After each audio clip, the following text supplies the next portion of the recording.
listing results going from good to great. In this incredible market that we're in, it's easy to sell a home, but selling it for the absolute maximum price is the next level of sophistication as a listing agent. Be their counselor.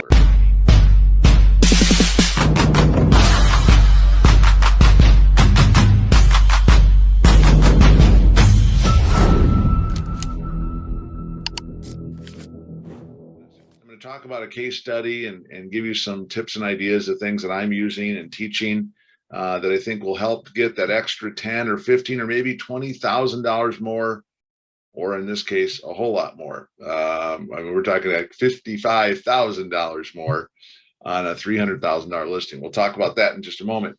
Next subject, let's talk about listing results and going from good to great. This case study is very real. It is very recent, and it is hopefully something that will help you as you think about how can we maximize the money, not just worrying about, or not worrying, I should say, looking forward to multiple offers. But in this market, everyone knows their home should be selling fast, but too fast is not necessarily king. So here's a tip. It's going to maybe come up next week on the pop quiz. Maybe, how fast should a house sell? And some people say, in one day, and the answer is no. A house should sell within 3 to 5 days ultimately, and no more than a week in this market. If it's properly marketed, if it's properly priced, and you do all of these techniques, you should have your home sold for the maximum number in less than a week. Okay, so just a little hint there. Now, why is that? People go, well, I could sell it before it hits the market. Well, that does happen, and I do get it. If that's the direction that the seller gives you. However, the big thing is that by having it on for 3 to 5 days, it exposes it to enough people. And here's an example that last week when I offered this lake property, lake home for my friend who wasn't really super motivated, but kind of wanted to test the market. Now, I got to say I'm eating a little crow on this one, but still the technique still applies, because you can never start too low, because the market will always tell you what it's worth. And that will also be the case if you price it too high, because you listen to your seller who's so greedy and thinks, oh, it's going to be worth so much money. And then you lessen the amount of people that come through. That is a problem as well. So the idea was that I personally wanted to start it at $279.9, about $280, because I thought the maximum he's going to get is around $300 to maybe $320. Well, I was very wrong. Okay, so that's a good problem. But again, this is where you can't be too low, because the market will tell you what it's worth based on the number of showings and the offers that come in. Now, in this particular case, it's up in the Brainerd Lakes area, so there's not a ton of population. And more than half of the people drove 2.5 hours to go look at this property, so people were pretty serious. 42 showings in the first 2 days. And by the way, it would have been even more than that had we not had some craziness going on with lock boxes, because the seller didn't put a lockbox on. So I had to give him a hard time. It's my good friend, so I'll kind of give Steve a hard time as we're talking about this. The other thing is that through that process, kind of fast forwarding, instead of lowering the price, which is, oh my God, when would you ever do that? In fact, I can't even think of the last time I've ever lowered a price. It was years and years ago, right? And so the goal now should be, in your mind, is to raise the price after 2 or 3 days, maybe 4, well before it becomes pending and well before it's a done deal. Why do you do that? The answer is because you're trying to do a little bit of a mercy mission, and you're trying to help separate the curious from the serious. I did not want people driving 2.5 hours only to find out there's no way, if their client was at a maximum of 340 or 330, that they were going to get this property. It just wasn't going to happen. So I didn't want them wasting time and money and getting frustrated. So that's a couple other things. Even if they weren't making a big drive, even locally, I don't want people writing offers that are not going to get accepted. The next thing is that through all of this, then we called for highest and best, but in a different way that I'm going to teach you, and why it should be done differently, and how we can transform the way the industry is done. And this can be done, in my opinion, locally, here in Minnesota, nationally and internationally, if it's properly disclosed and if it's properly documented on the authority that the seller gives you to share how this process works. All right, so I've been doing this, by the way, for 2 years plus, And most people love it. And there's the occasional whiny person who's, I've been doing this for 32 years and that's not right. And I'm like, why? Give me some reasons why. It just doesn't seem, that's not how we've always done it. Well, okay, other reasons. Well, my broker won't let me do it. Well, then you should probably come to EXP, or no, I didn't say that, but you should come to maybe you should switch brokers. I mean, again, jokingly. But here's the deal. The reason that I do it this way is because highest and best does get things really serious, because now we're putting in writing. I don't want to just have verbal people telling me how they might go X amount higher than a particular offer. I want to have it in writing. And then those top four, kind of the final four, if we could use some sports analogies here, hitting it out of the park, those people. We're going to mix some baseball and basketball here. But the final four, we want to then do an open bid. So they know exactly what the terms and the pricing and all the other things are that others are competing with, so that you can actually maximize the number. Now, you've obviously all read ahead and seen the wow factor here. So here I am thinking, okay, 279.9, maybe he'll get 300 to 320. He's like, no, I really want to do 300. I really just want to, if it's not 300, I'm not going to sell it. I'm like, all right, fine. Then we'll just do it for 299.9. Now, this is not really something I would normally do, because most clients, and this is what's so funny, you all know this, the people who don't know you that well and you're the expert, they'll just shut up and listen to you. The people that like good friends and family members and referrals, all of a sudden they're questioning your expertise. You're like, really? So once again, my buddy Steve, who I've known for over 40 years, questioning my expertise and going, well, I think it will be whatever, sell for this. I think there's enough. And I'm like, yeah, no, there's no comps to support 300, by the way, because the house needed a lot of work. It's not a fully completed lake home. Anyways, so again, got to take direction from our clients. So I'm like, okay, fine. We'll do it for 299.9. So it just started going bonkers. And I'm just like, oh my gosh. So immediately, in no time, we were at 349 or 350. And so that's why in those last couple days before it went pending, is why I raised it to 349, because I already knew we had 5 written offers that were all at or above, or willing to go at or above 350, right? So that's when you want to change it, when you know you have enough showings. And by the way, here's the key that you've priced it right. For every 10 to 12 showings, you should get one good bona fide offer, very strong offer. So with 42 showings, to get 5, that's a pretty good ratio. And sometimes the ratio will be greater.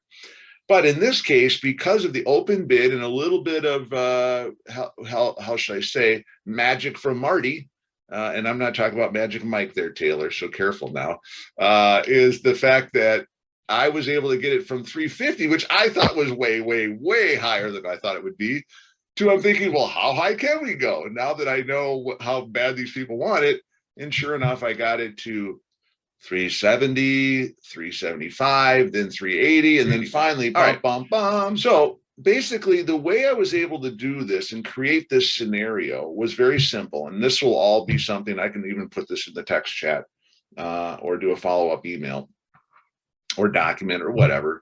But here's the deal. It's the added language that you add to the other section. Now, different forms in different places around the world, or different, MLSs may have different type state forms. But in ours, down on, I don't know, line whatever, just before they sign, it's just above that where they sign. It's the other section at the very bottom of the listing agreement. This is the words that you want to add. Seller authorizes listing agents. In this case, Heidi was helping me co-list. So if I'm not available, she can jump in. To share pricing and terms with all interested parties to help improve the highest and best offer. Notice I say improve, not just blind highest and best, which is what most people do, which is so frustrating. And we'll talk more about that, and you all know why. This includes, but is not limited to, conversations, verbal or written offers, without sharing. Now, here's the key. This is where everyone was all funky and funny. Well, you can't do that because you're breaking confidentiality. Okay, now watch. When we know we have fiduciary, what that means is that we are acting on the behalf and in the best interest of our client. Everyone else doesn't matter. okay? Not your brother, not your good friend who also happens to be an agent who represents the buyer, not someone else in EXP who happens to be part of our brokerage. It's all about your client, the seller in this case. So watch. But we cannot start sharing, like, let me show you this offer. I'll prove it to you. See, look at this buyer, John Smith, and this agent, Jane Doe. We cannot do that because now we have a confidentiality problem where we can't share that personal information, but we can share the construct of the offer, the pricing, the terms. Is there going to be an inspection contingency, et cetera? All right. Does that make sense? Yes. Nod your head if it's yes. All right, good. All right, then let's talk about some of the other things that you do. Now, I'm giving you kind of the backstory, and then I'll fill in the rest of the story. And that is that we have here in our market, and I'm sure some of you do around the nation, whoever is watching this later, watching this video, you probably have Showtime or Book a Showing or some sort of methodology to be able to electronically communicate with agents who have booked showings on your listing. So we call it Showtime, and in the notification section, we have an opportunity where we can send out typically a price reduction because it says price adjustment, which is so funny. And I'm funny, not haha, but just funny that people would be actually reducing prices because they didn't price it right, but that's just me being silly. And then there's another one that's other, and then I think there's only like 2 or 3 options.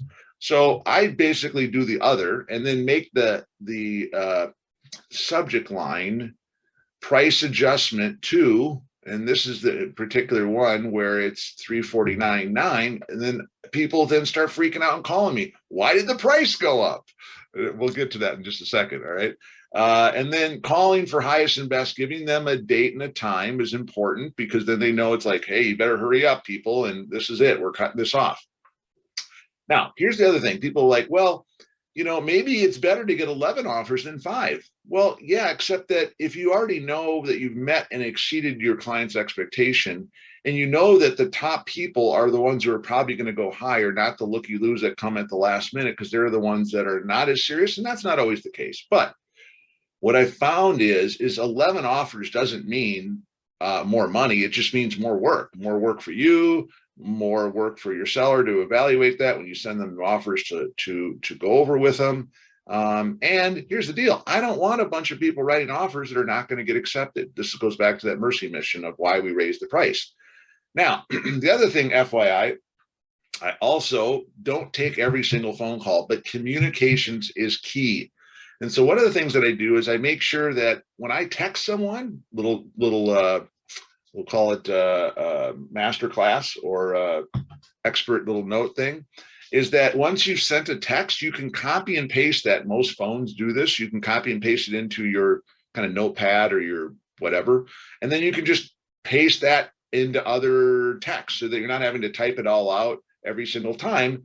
And so one of those, when the people say, well, why did the price go up? And then I didn't get their call and I listened to their voicemail, I'll just text them back. Did you read the Showtime notes? You know, and if they didn't, I don't want to go through all this. Why? That's why I spent this time writing this big, long love letter. Okay. And so the idea is that we tell them we want to be super transparent and open and honest.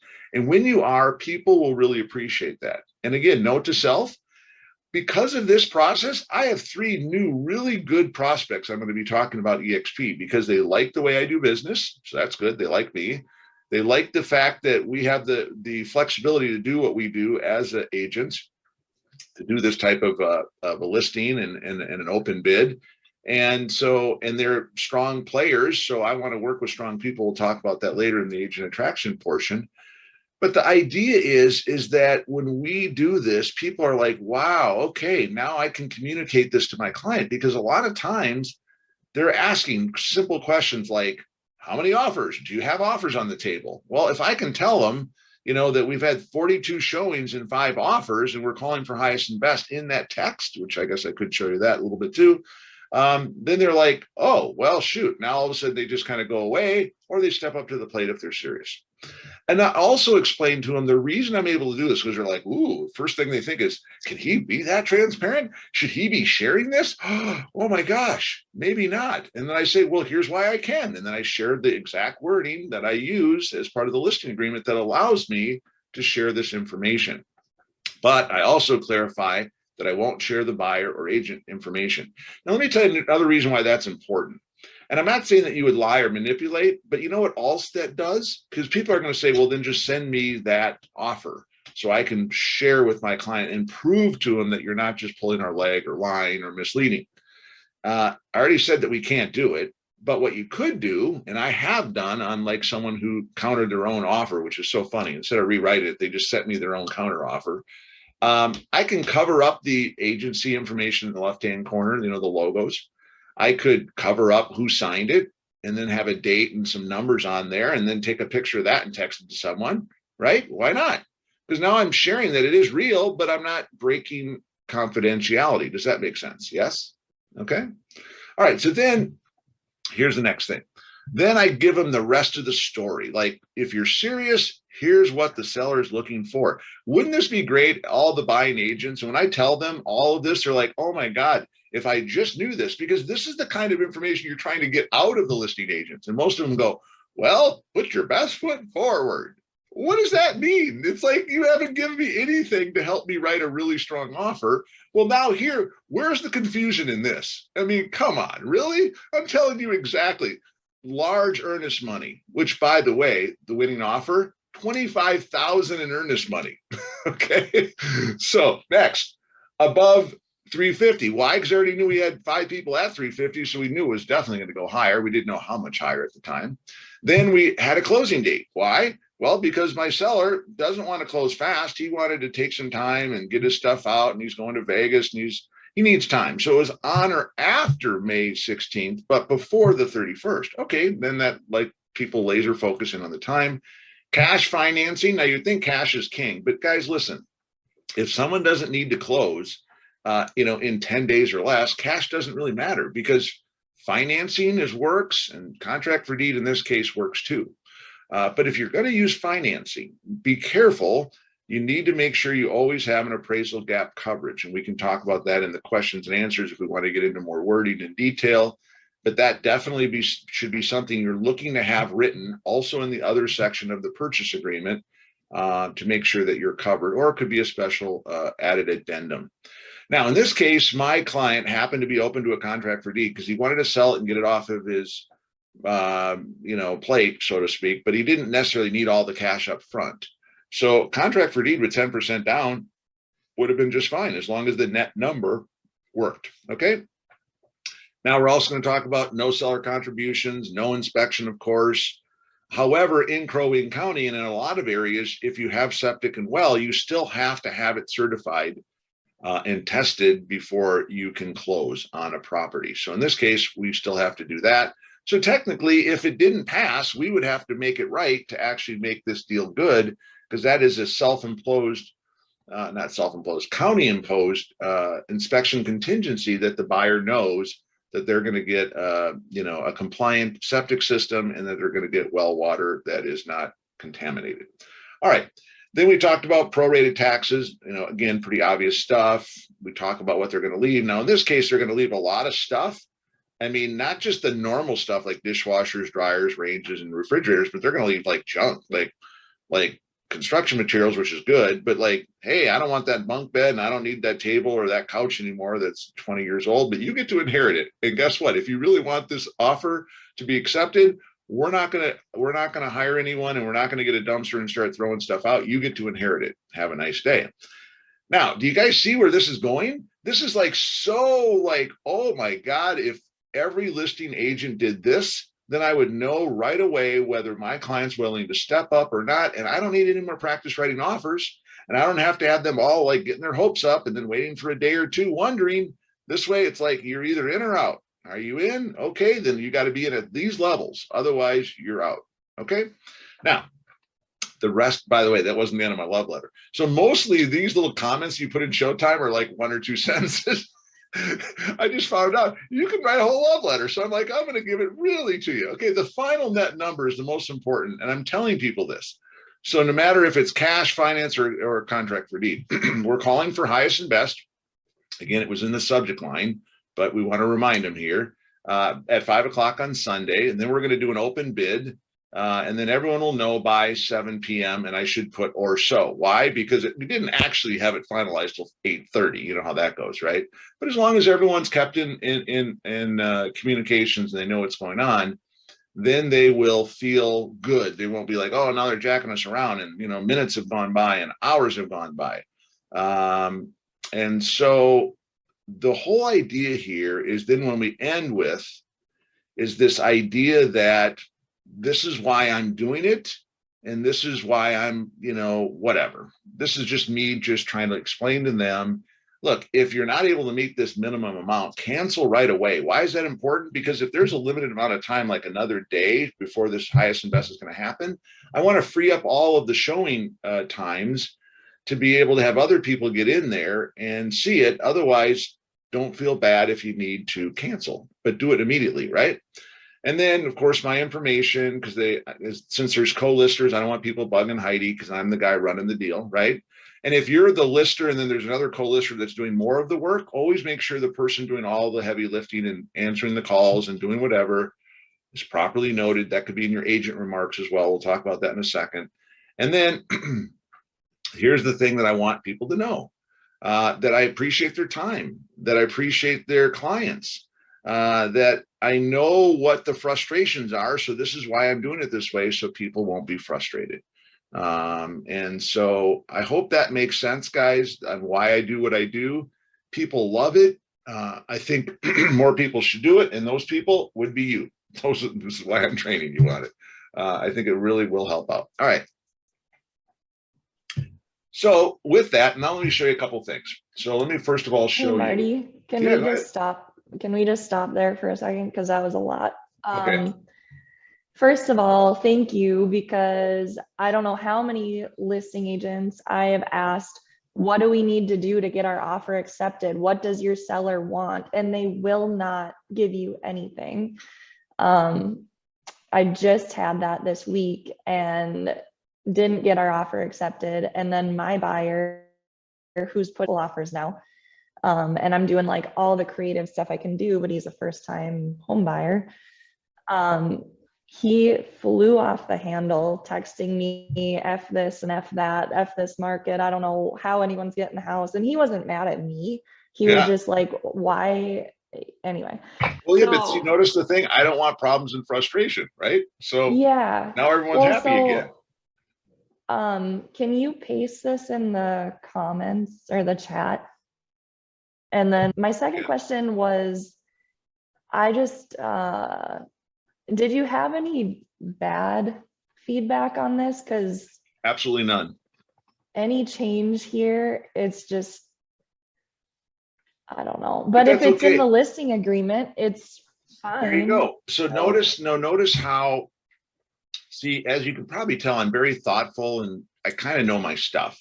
So the why I'm making the love letter the way I am, in the way that I communicate with them, is I'm already showing them I'm authorized in writing. So shut up. Mm-hmm. Like, I know you've never done it this way because you're not creative in your own backwards way, because this is the way we've always done it. And again, I'm saying that tongue in cheek, but I am serious too. Yeah. Right? Every joke but that is it. Yeah. So going back to this, the idea is it's all about your broker allowing you, because some brokerages won't, and secondly, making sure that your seller has authorized you to do so.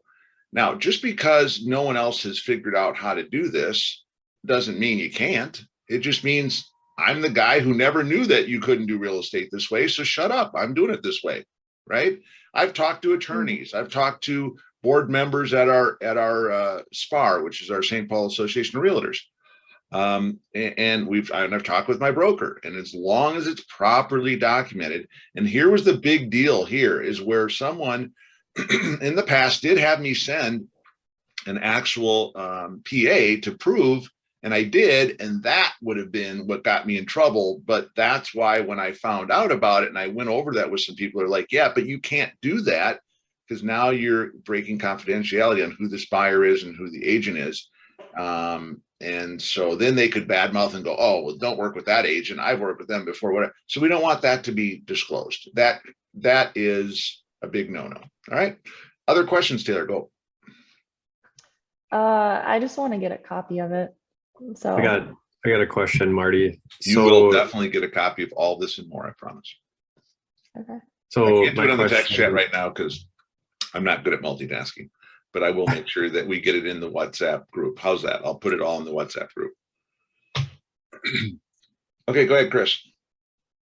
so my question is, are you doing addendums when you increase the price, or Yes. is that language in the listing contract, or could it be put in the listing contract?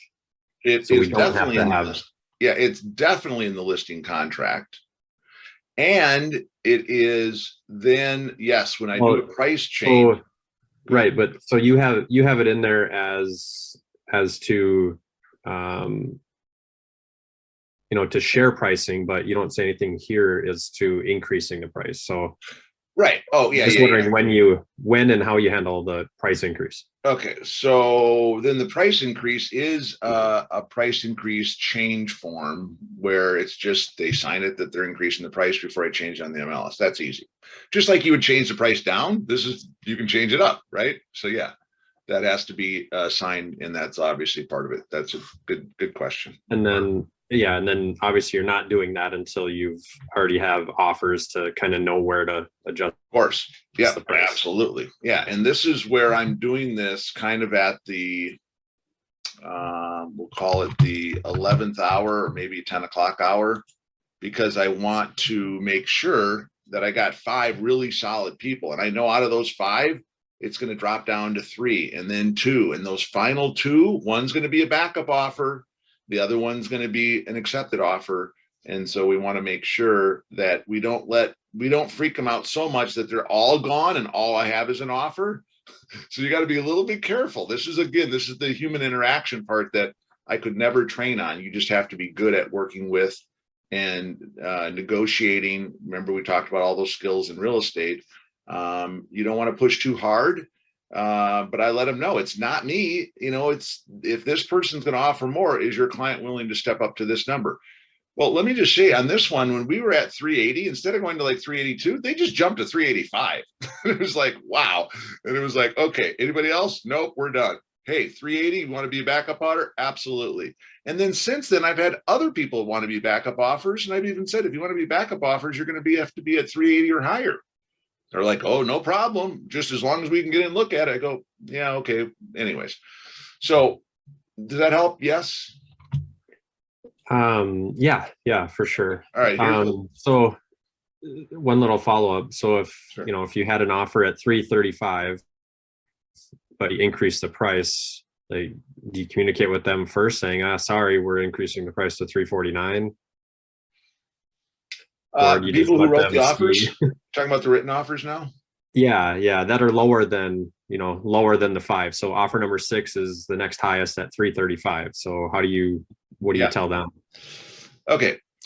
So when we get, first of all, we have to get down to the final 4, and that's going to be after the highest and best time period. But letting them know after that fact, if you're in at the minimum number, which in this case was 350, then you're going to get to know all the other details, which I've already kind of shared all the other details because I can. So it's like, if you're going to do an inspection contingency and be at 360, it's still not going to fly. Why? Because go back to my little cheat sheet. I told them exactly what they needed to do. You know what I mean? So all of that information I'm texting, I'm telling people that it's in my little love letter, as you can see in the Showtime thing. So there should be no confusion. Although there's I get that.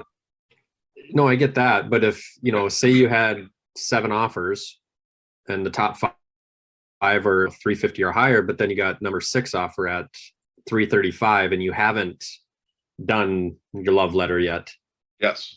So do you just increase the price to 349.9 and wait for them to call you and say, hey, I got an offer at 335. What's going on? Why is the price? So I'm trying to maybe the timing, you're not seeing the timing here. So first thing is we get offers. Second thing, I'm talking to people about what's coming in. Now we're getting offers and they're updating their offer to 350, and I get enough people at a certain number. Then I do this after I've changed the price. Then I have more time that goes by, and people that have seen this who are canceling their showings, they're making more calls. Why did you raise it? Blah, blah, blah. I'm texting people, etc. And so at that point, all the written offers, yes, there could be some, like there was at one at 300. There was one with an escalation clause at 300 that went to 360. All of those people get this because they've shown it. And all those people I send an email, a text, or a phone call to. Absolutely. Everyone gets communicated with who has written an offer or is shown that they're super serious. But that doesn't mean I talk to all 42 people who showed the property. Does that make sense? Yes. Okay, cool. All right, so then let's see who else is on here. Christy, you haven't said anything. I can't believe it. Well, I think I'm a little confused about the whole timeline too, a little bit, because all of this is basically happening after your listing comes live, correct? That's correct. Absolutely. This is happening on day 3 or 4. All this is going down in day 3 or 4. The first day is people freaking out and booking appointments. Yeah. Lots of questions. Oh, by the way, keep going, Christy. What other questions? Well, I think you're just hitting it right where I was headed. Like,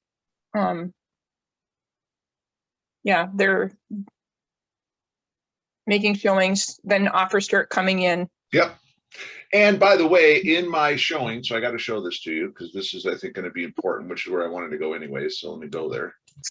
And we may not even have time for my fun video, but maybe we'll end with that because I still got to do that, and we'll just not do other segments that I wanted to today. Okay, so here's the actual listing. And so as you can see, first of all, the other thing you want to, these are just little, again, other pro tips. Don't use all 1,000 characters. Get specific and be very detailed, both in the agent notes and in the public. And don't be one of those agents who are like, duh, and they just copy and paste agent and public and it's the same. It's like, I want to slap those people. Okay, it's like, really? So make sure the agent notes are agent related things, details that maybe all the public doesn't need to see. And then make sure your public stuff is really well done. So imagine 2 acres on a lake in a secluded neighborhood, right? Public launches within 1,000 feet, ooh, which is half a block away. And all these other little things, like 10-foot ceilings and and ready to enjoy for years to come. Now, here's what I was going to get at, Christy, that I wanted to mention to you. Is that already right here, you can see I'm telling them things like, I don't want your check. I want earnest money through trust funds if possible. I'm already telling them, don't write freaking offers unless you've talked to me. Okay, see? For more information, before writing an offer, please call, text, or email me. If you write me an offer and you haven't even bothered to call me, you're an idiot. You're not following instructions. And those people undoubtedly will not be one of the highest people because they're goofballs anyways. But the people who go, oh, well, it says I'm supposed to call you before writing an offer. Well, now I can kind of work them. Yeah, there's a few other offers coming in. Obviously, I can't share specifics of everything, but I will share that my seller has authorized me to share pricing and terms. So here's some basic things you need to be at. Now, at that point, I'm not talking about $25,000 in earnest money, and I'm not saying you can't do an inspection and all that, whatever, but I'm saying, a lot of things that, hey, I got a number of people. No, I don't have any offers yet. And I'll say things like, but this one guy already sent me a proof of funds for $435,000. And, it's crazy when you look on the tax records that it's $462,000, which is obviously way too high. So yeah, there's a lot of room here, I guess. So how high do you think your person's going to be coming in at? Well, we were thinking like 330. I think that's a strong offer. For now, you should write it up. And if it changes, you'll definitely be in the know so that you'll have a chance when we call for highest and best. Oh, really? Yeah, great.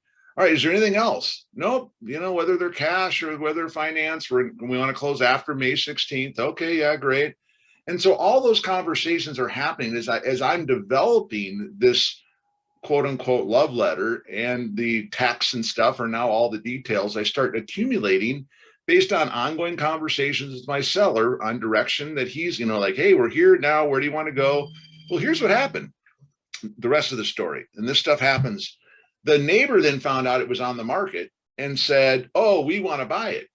And of course, their agent comes and calls me and says, oh, blah, blah, blah. Well, they wanted to like steal it for like 320. They're like, well, we'll be over asking. I'm like, yeah, well, how much? Well, I don't know. I'm going to talk to them, blah, blah, blah. I went back to my client. I said, hey, the so-and-so's wants to buy it. And they're like, he's like, you know what? If they want to buy it, here's what he said. He gave me proper direction. If they're willing to write an offer for 360, we're shutting it down and we're selling it to them.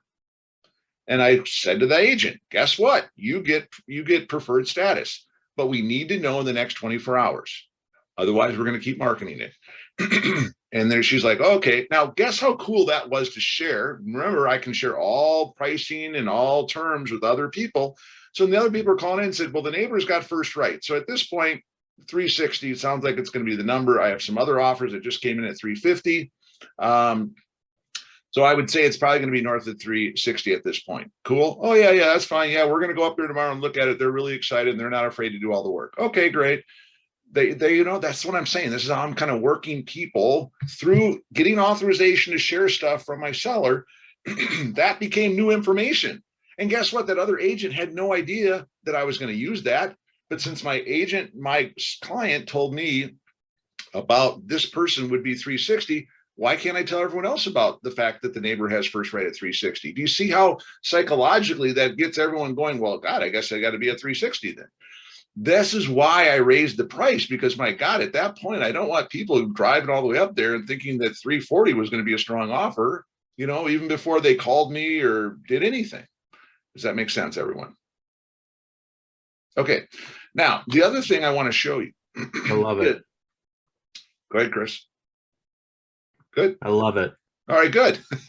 I have more questions. Okay, go. I'm going to answer them because otherwise this is like, I didn't realize how deep a master class this was going to be, but go ahead, Christy. So what did you adjust your, at this point, we're coming into 360. What did you adjust your listing price to? 350. And I based that on written offers that were already in hand at the time. Okay.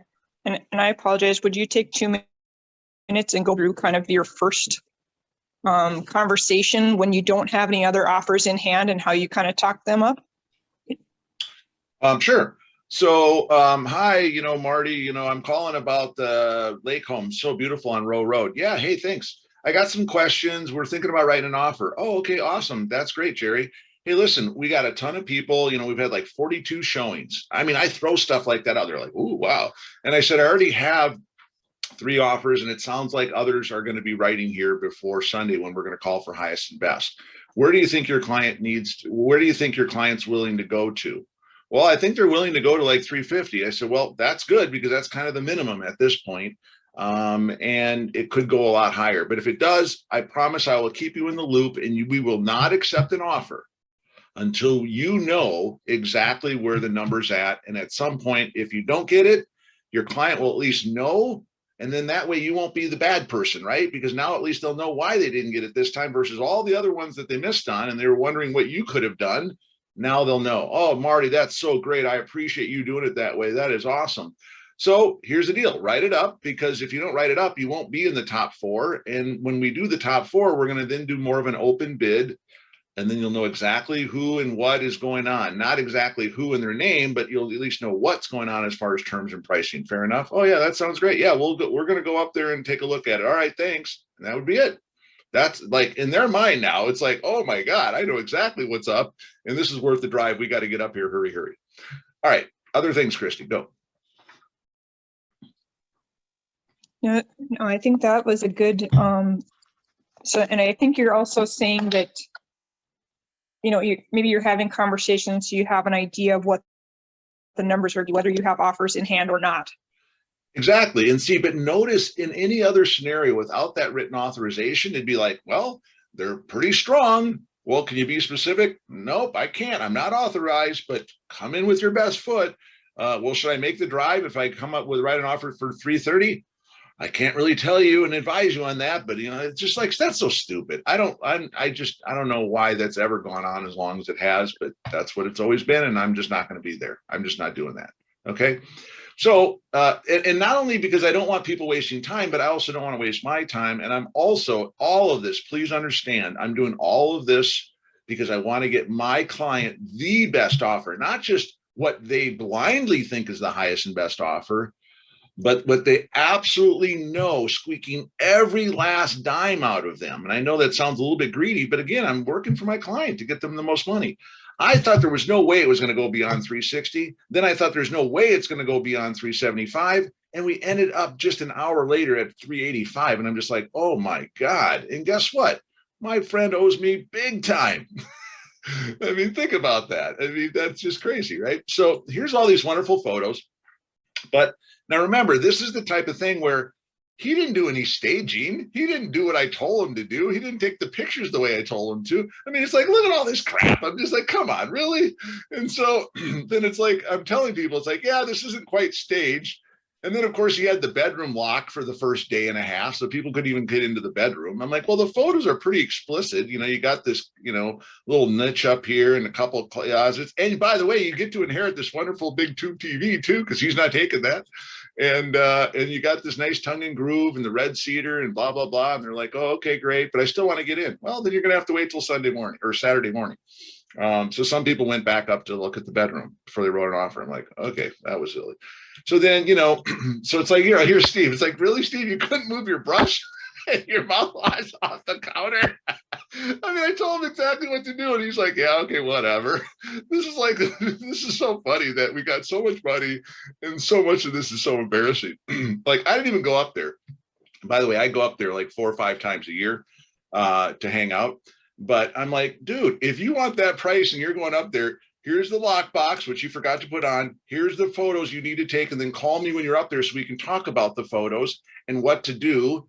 He does none of it. He forgets the lockbox and just takes his own photos the way he thought they should be. I just love that. All right. So by the way, he's got this fireman's pole, which is so ridiculous. I mean, look, here's the staging for the dining room. Isn't that nice? And then here's all the crap up in the loft. But it doesn't matter. People are like, I want this property. Oh, look, here's a scaffolding still in place. And then I love the fact that this house is 22 years old, but it's never been finished because he moved to California 18 years ago. And he just never had the money to finish it and didn't have the ambition because he's in California. Now he's only back here once or twice a year. And so he did the minimum amount to get his financing from a construction loan to conventional financing. So he finished the kitchen, even though it's really crappy, and then why he ever put this wall up here. And I think because he thought that was part of the finished kitchen, all of this should be open for open concept. Anyways, side note. And then he did the bathroom and then 1 bedroom, and that was enough for him to get his financing. So plus it's got a geothermal system, which is kind of cool. Notice all these little fun things. Now I got to tell you again, this is a master class. So the other thing I'm annoyed by is when people put up photos and then they just leave image 3700A and then image 3800B. I'm like, dude, what the hell? Just take some time and just put a little something in there, or just delete it, but don't leave all the crazy weird stuff in there. So obviously I would have taken the photos differently. I would have done some things differently, but this was one of, I'm helping a buddy. I discounted the listing. This is my creative, little fun thing. Cause it's only 2 bedrooms, by the way. It's not actually, it's only legally 1 bedroom, but the loft area could be 2 more bedrooms up there. So instead of talking about how many bedrooms, I focused on how many it sleeps, right?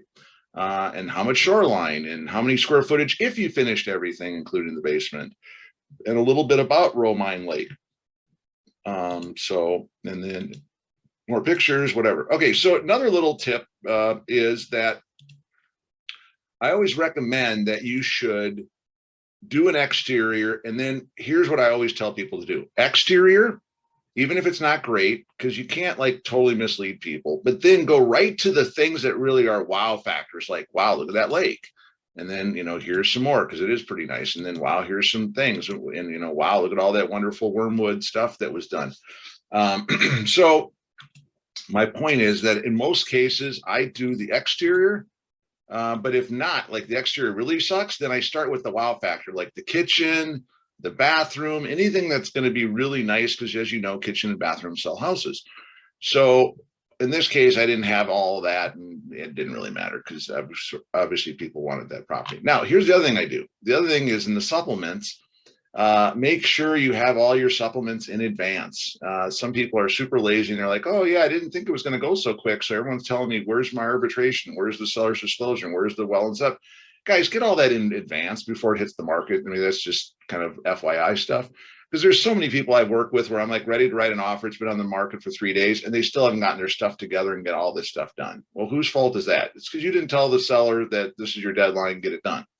All right, so that's all done. But then also make sure you put public documents too, because one of the things that I do on all my listings, pretty much, this one's super detailed. Normally I don't go this detail, but you'll notice that, I give you everything, like the story behind the Hadoba Chalet. I talk about why it's not finished, because people are like, was there water damage and they ripped everything apart? No, it just never got done. So don't ask me, because look, I'm telling you now. And so I'll always start off with, I got some questions, and I go, great, let me ask you a question first. Did you go through all the agent remarks? Yes. Did you go through all the supplements? Yes. Okay, go ahead. Great. What's your question? And then they'll ask me questions proving that they didn't actually do those things. So isn't that sad? But that's just the way people are. All right. The next thing is, I go and notice the thing I highlight here, that they get all the building materials. And this is the 23 estimated tax value. Oh my God, like really? First of all, that's way too high, because we believe, A, they saw that it was really nice on the outside, but didn't bother to go inside or even peek inside when the assessor drove by. B, oh, look, he's out of town, so we're just going to really jack him up since he's not an owner occupant. And I've talked to so many agents up there, there is no way that this thing should have been assessed at 462. Which of course means he's paying more in taxes than he should, and that kind of sucks. So the first thing they're going to do when they buy it is go in there and do a petition to get their taxes reassessed, which is great, up to them. Then I always, put in the Zestimate when it works in my favor. Hello, and that's what I kind of thought it would be if it was all fixed up, which is right. Then again, I have some of the stuff that's in the listing. I talk a little bit more detail about some things. I'll actually give some extra details. This was a big thing right here. It's like, ooh, wait a minute, FEMA, floodplain.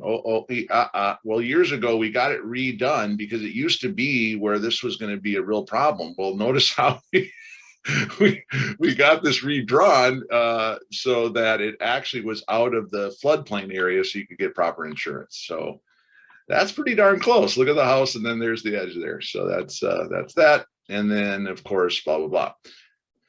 So, and then I'll even market things like, come up to the Cuyuna, bike trail, blah, blah, blah, and all the great things, which by the way, if you look at this park right here, this is the first start of the trail. This is where it is right there. It's literally a block and a half from the cabin is the start of this incredible mountain biking trail system. So you want to talk about marketing. Now, other thing is, because of all the lakes and the cabin and everyone's thinking Airbnb and VRBO, right? Well, then I told my buddy Steve, I said, look, these guys are willing to pay cash. This one guy was coming in at 320 and was willing to go higher with cash because he was going to do the Airbnb. Well, then Steve's like, you know what? I don't really know if I want to be the guy who sold it to the Airbnb outfit who has all these crazy raging parties going on every weekend through the summer. They're going to be pissed at me. And oh, by the way, I owned a lot across the street and down 2 lots. So I'm going to be retiring up here someday and I'm going to have to deal with them too. Yeah, that's a good thought. Money isn't everything. I'm like, yeah, well, so what do you want to do, Steve? He's like, well, I want to sell it to the neighbor for 360. Well, they're not going to buy it. They're not going to buy it for 360. All right, what else you got for me? Well, I got this guy that I think I can get to 380. Okay, cool. Is he going to owner occupy it? Nope. He's going to Airbnb it. Oh, well, I'd rather sell it to someone who's going to owner occupy or enjoy it with the family. We found a family who's coming up from the cities, who's going to relocate up there and work remotely. And that's why they were willing to go to 385, because it was going to become their new primary residence and it was going to be their lake home and they weren't going to Airbnb it. So That one felt really good to the seller, great in the neighborhood, and everyone's so happy. Okay. All right, what else do I got here? And then I talk about row mine. You know, if you're on a lake, you should probably tell people about the lake, how deep it is, you know, what it's stocked with, stuff like that. So I put all that in there. All right, question. Anybody determine professional photography based on price point or condition at all? Well, I was gonna say I used to, but if somebody's interviewing agents and they look at my previous listings and see super crappy pictures, I don't know. That's really the difference for me. Now I do it basically on everything. But yeah, before I just did it over like 250,000. yeah, I'm gonna go with Taylor on that. Is I do it on everything as well where it makes sense. I had a couple where it actually sold before it hit the market, and in that case, I canceled the same day the appointment. But because I already got charged, I just simply moved it forward to another deal, and they were happy with that because I'm a really good client.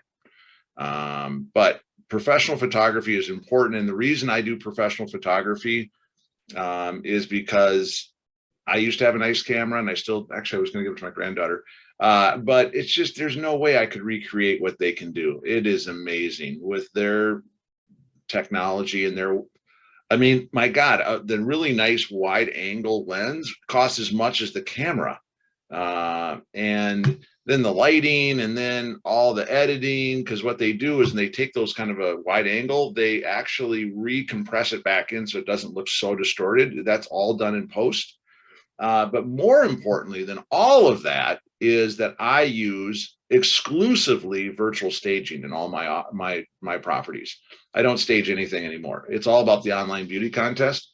So I spend, get this, as little as $200, not $2,000, $200 to have 3 to 6 rooms virtually staged that look amazing. Okay, so definitely, you know. And by the way, down here, I don't know what you guys are paying up there, but I can get a home. I can do I can do 20 really nice interior exterior photos and 3 staged areas of the house, like maybe the basement gets staged because it's empty, for $255. I mean, it's just crazy how cheap it is. And then if I want to add drone work, and if I want to do other things, then that's all an add-on, and they have different packages now. So I use Nordy Photography, by the way, which is down in the cities. But I hope you guys have found someone good up there. Other questions? Marty, what would you say as a buyer's agent to a listing agent who has not done the work that you've done, and like you're trying to represent your buyer the best you can and get really good information to write a good offer, and they're just not able to give you information, or they're just being difficult, and everyone that I've ever talked to just leaves it super vague. Yeah. So here's the weird part. Now it's going to be easier for you, and this is where being a woman does benefit you, because what happens for me, because of my enthusiasm and my guyness, I come across as I'm telling you what to do and you're an idiot. I don't know why. Meaning I say things like, hey, I understand you can't really give me a lot of information. I don't know if you have authorization. Now, not for nothing, and I try and make this as soft as possible, and they always keep coming down that I am condescending. I'm like, oh my God, people, maybe it's your own freaking problem, not me, okay?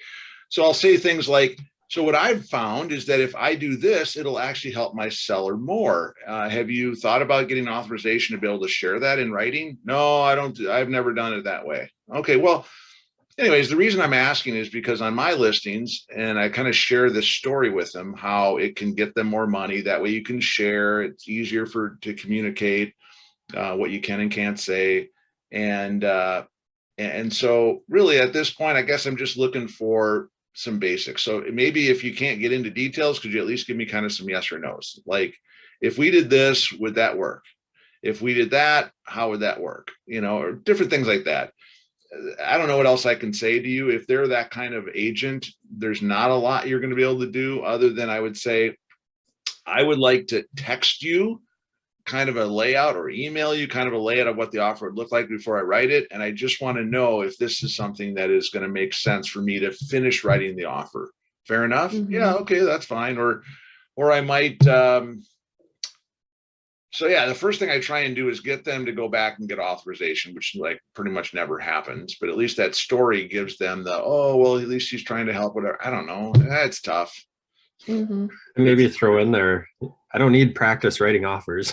Yeah, I do say that too. Right. So Yeah. I was curious about writing up like a authorization form to send them and like, hey, seller, if you can share the information with me. So just write up the authorization and send it to them. Could you do that? Yeah, I mean, it could be a one-time authorization for that specific agent. Why not? I mean, anything, as long as it's in writing, it's at the seller's direction, you can do it. Sure. Yeah. So Taylor, I don't know if that helped, but the bottom line is I think it's just you working your magic to kind of schmooze them and, let them know that the buyer really wants to get this deal done. What happens a lot of times, and this is something where they're like, hey, if I come in at this number, then can we just shut this down? Like, we're not going to wait till Sunday for highest and best. And the answer is, let me talk with my client. If it is strong enough, it's going to be up to them. So I would say, if that's your offer, go ahead and write it. Because here's the deal. I got to get enough people writing offers to create the multiple offer buzz and scenario, right? So I can't do that with the first one. So I'll take any first offer because then I can kind of build upon that. But when it comes to the buying side of things, Taylor, I would say, things like, obviously everyone starts off with, do you have any offers, and all that kind of stuff. So I typically start off with, I'm sure you've gotten plenty of offers and a bunch of people calling you, and I don't want to have to bug you. Do you have time now to just talk for a few minutes? Yeah, sure. Great. Well, listen, I know the market's crazy. My buyer, we've missed out on, 3 or 4 now, and I don't know, they're going to probably fire me if I don't get this one. So if there's anything you can do, anything you can tell me that would give us the ability to write a stronger offer. Are you going to be calling for a highest and best? Yeah, I think so, by whatever. So are you up to 3 offers? Oh, wow. That's great. Congratulations. I mean, it's a really nice property.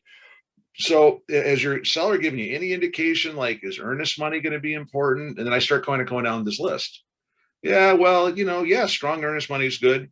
Okay. Well, as far as like, inspection, are we kind of at that phase where inspection, no inspection contingency, or would they take one if it was strong enough? Because these are first time home buyers, but they really want to get the property, but maybe have it looked at real quick. Or would you mind maybe if between now and then we had a little longer, showing, we just booked another showing and we had the inspector not do a full inspection, but kind of run back through there with us? Yeah, you can do that. Okay, cool. So some people will risk that and spend the time and money.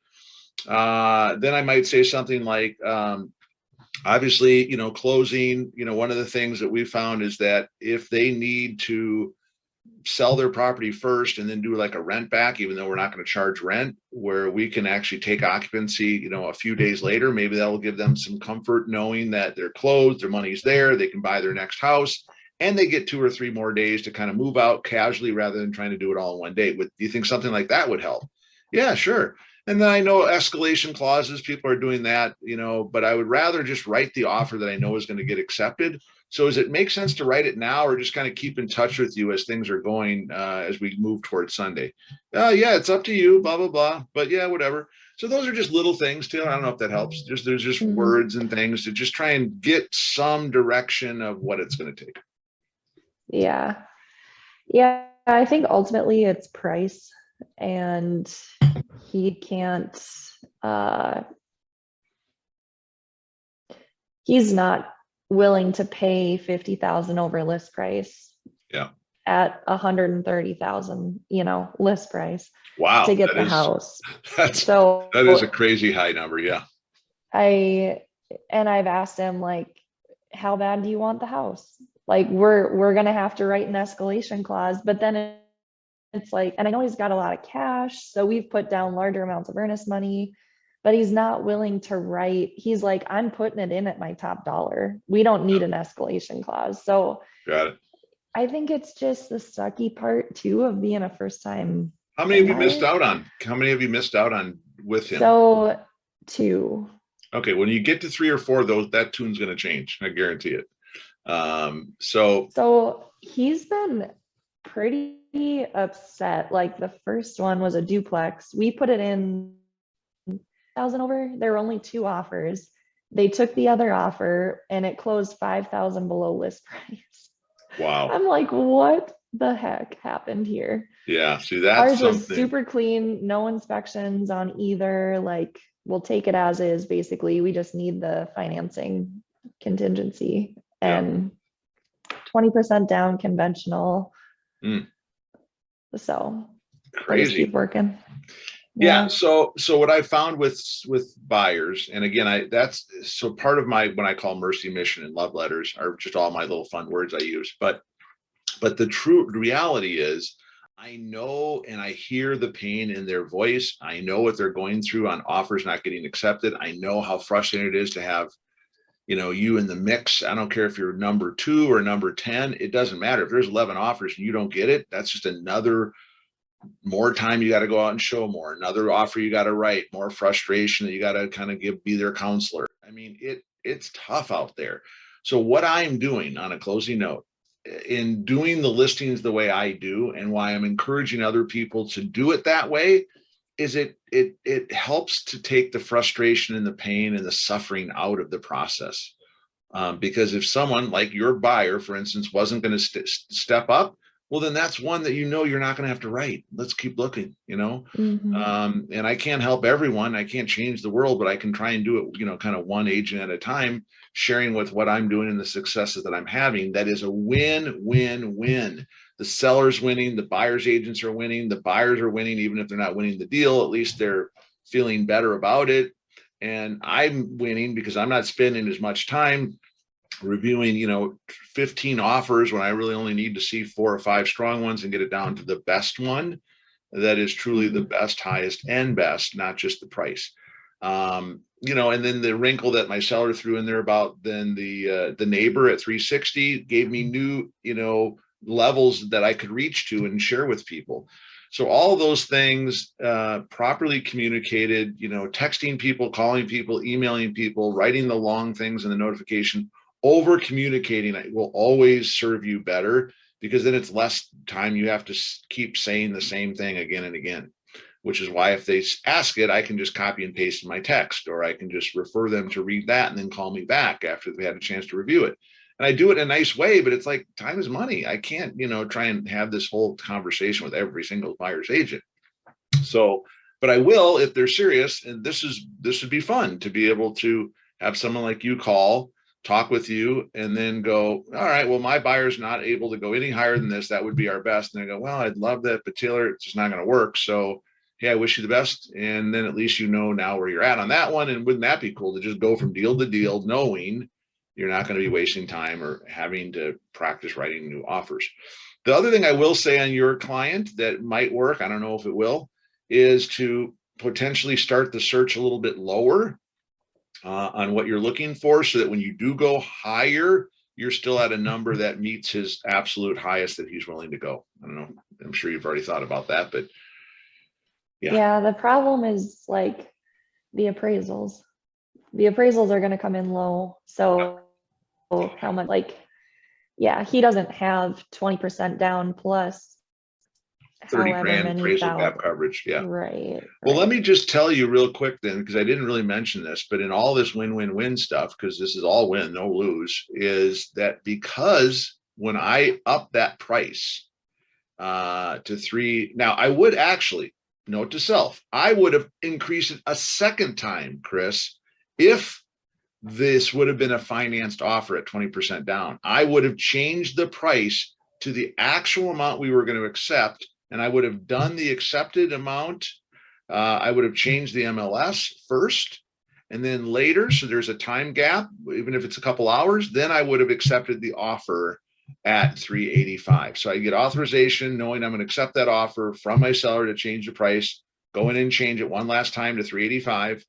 And then I would accept that offer and it would go back and forth. And when it's all finally signed, it's the timing lines up, right?